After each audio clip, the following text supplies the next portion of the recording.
Hey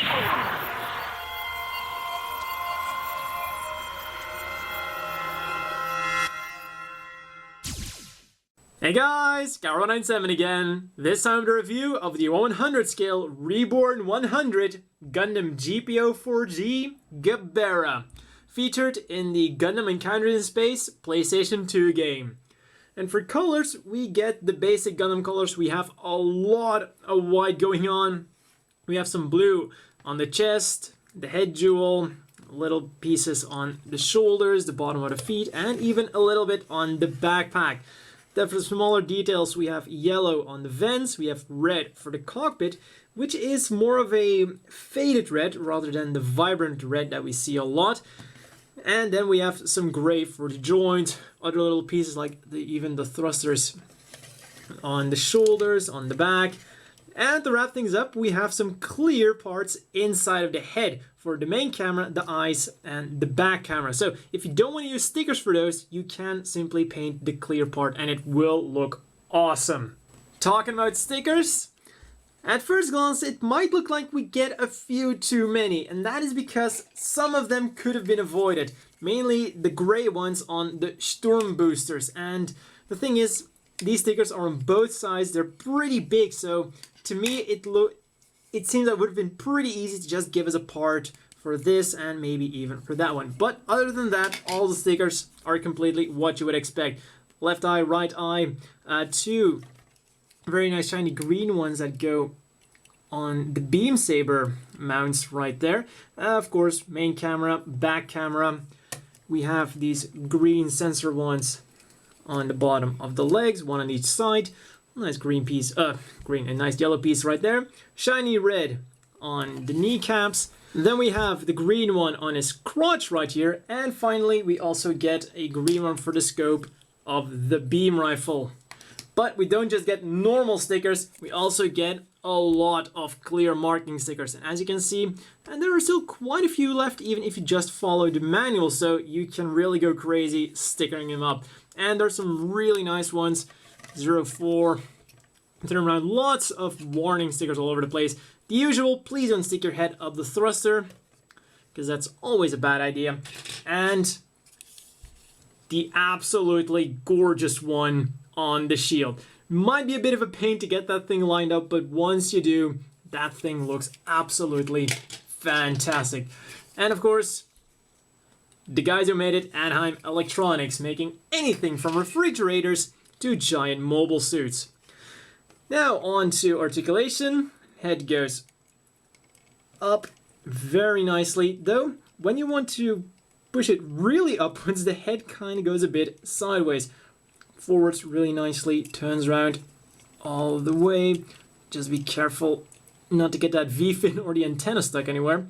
Head chicken movement backwards and forwards, arms rotate around all the way and will very easily disconnect. This is probably the biggest gripe with this machine.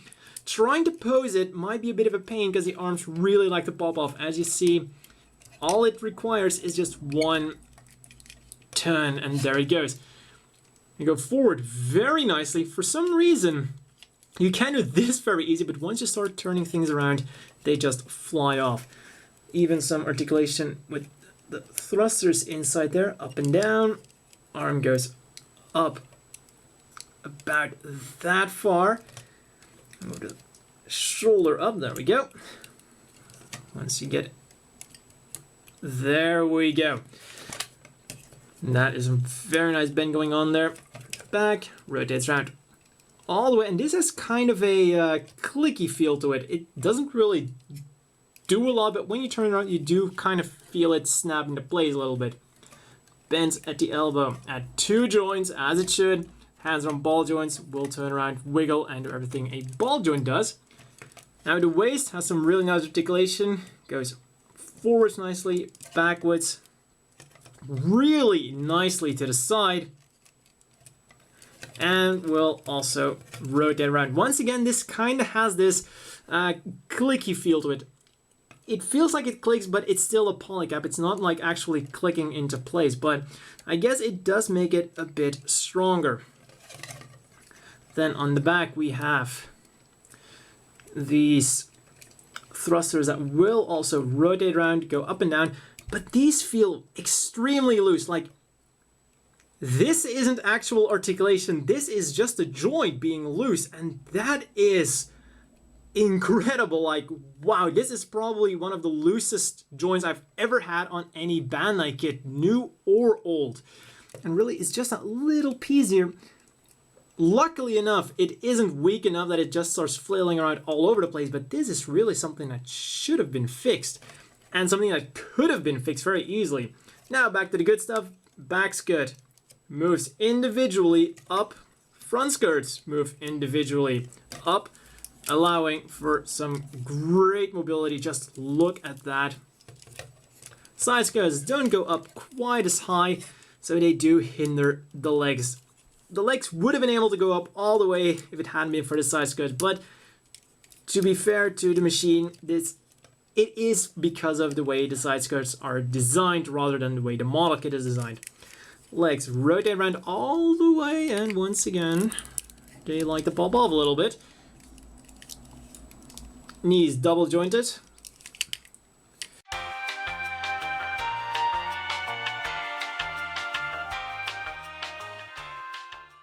The feet are surprisingly only on a single joint at the top right there. So they go backwards, forwards, but for that single joint, that is still pretty good. Also go side to side nicely, and of course the ankle guard moves up and down. No rotation, oddly enough, because of that single joint, but for what it's worth, this guy is very nicely articulated. Unfortunately, some things like to pop off, and really those thrusters on the back should have been fixed. Let's forget about those flaws for now and move on to accessories. Starting with what's already on the machine, and one little piece I forgot that was still on here, and that is the action base connector for all your posing goodness. Because, well, this thing has fantastic articulation, so why not highlight that with an action base? Next up are the beam sabers that are on the very Gundam Mark II-esque backpack. Simply slide them out, and then you can pull them out, and as you can see, they have the peg there. Quickly pop out the hand. There you go. Pull out the handle, and these are going to fit very snugly into the hands. And of course that we get two of these very nice pink beam sabers. Put them in there. I have to say they are on this angle that I'm not really a huge fan of, but it seems that it is kind of a staple in the Gundam universe to have them like this. One thing I will say about the hands is that they don't seem to be the strongest. For the beam saber, it's not immediately a problem, but it will show in a bit. Because the main attraction of this thing is, of course, the long-range rifle with a very nice beam jute or jute. And this thing is simply amazing, even if it hadn't been for this. I also really love the warning things that go all around the barrel. That looks really nice. Also, this thing has a ton of handle hold. It has the main one here, a secondary one on top, and I really like the trigger guard that goes on there, and also an extra one to hold on with the left hand. Flops all around. Scope moves up and down, and you could also get it to the other side if you got rid of this here. So if you want to modify that a little bit, you can get it over there. And then once we put it inside of the hand, you're instantly going to see that the hand cannot hold it up in the slightest. The pegs, however, will work wonders and are not going to give up on this thing. So really the best pose for this thing is going to be move up the elbow and put it underneath the shoulder. So that really it rests against the body, and get that other hand in there to kind of support it. Or another thing you can, and you see that is where those annoying shoulders get in, but this time around it was kind of handy. But like this, And you can also have it like this, because then the hand has to be in that lower position anyways. And I think that that is probably my favorite pose for that gun. Fortunately, the shoulders are a lot stronger than the hands, and this thing looks absolutely amazing like that. That is really, really nice. Then, bring on the shield. Because what better to complement that giant long-range rifle than a shield with a very cool GP insignia on there. And then, as I've shown before, we also get the beam rifle. Unfortunately, just like the long-range rifle, the peg is only on this side, so technically you could only put it in the right hand.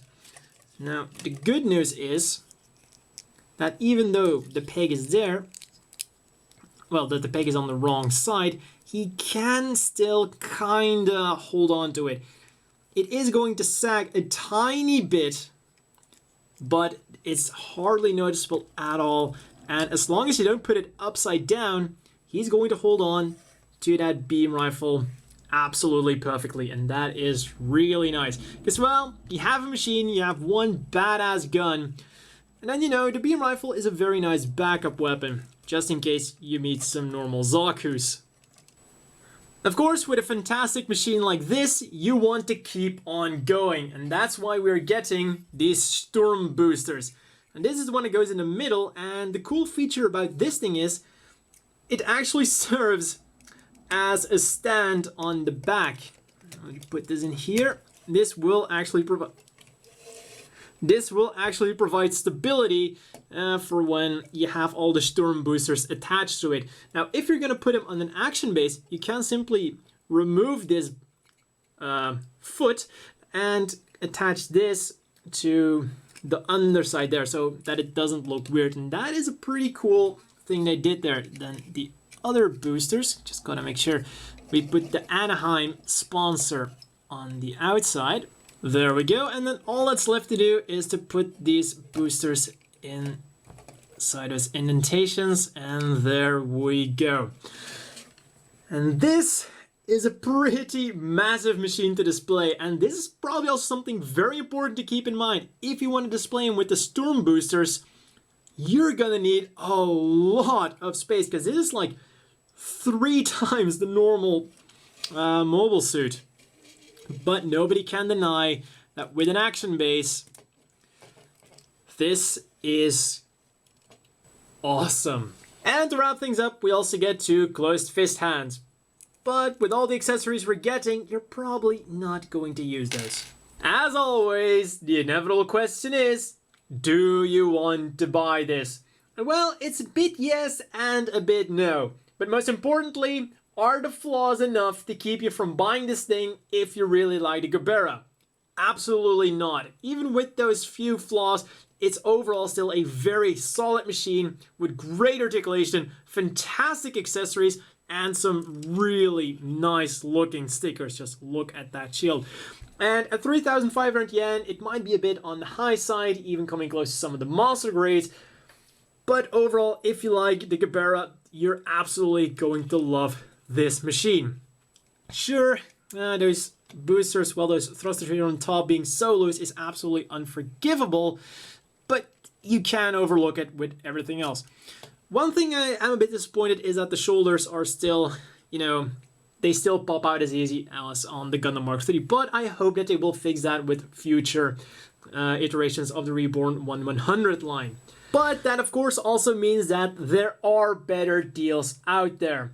Ones that don't have those few flaws and that are absolutely perfect. So, if you're still a bit on the fence whether or not you want to buy this machine, you know, maybe wait it out a little bit, unless the Beam Jute can convince you otherwise.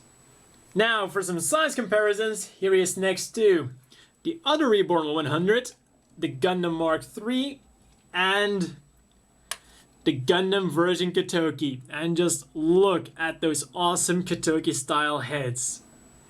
And this time around, I think it's also important to do the sideways comparison, because here you can see the boosters and it's exactly the amount of space required to put the Gerbera, the Gundam Mark III, and the RX-78-2 back to back. So if you want to display them with those Storm boosters, keep that in mind.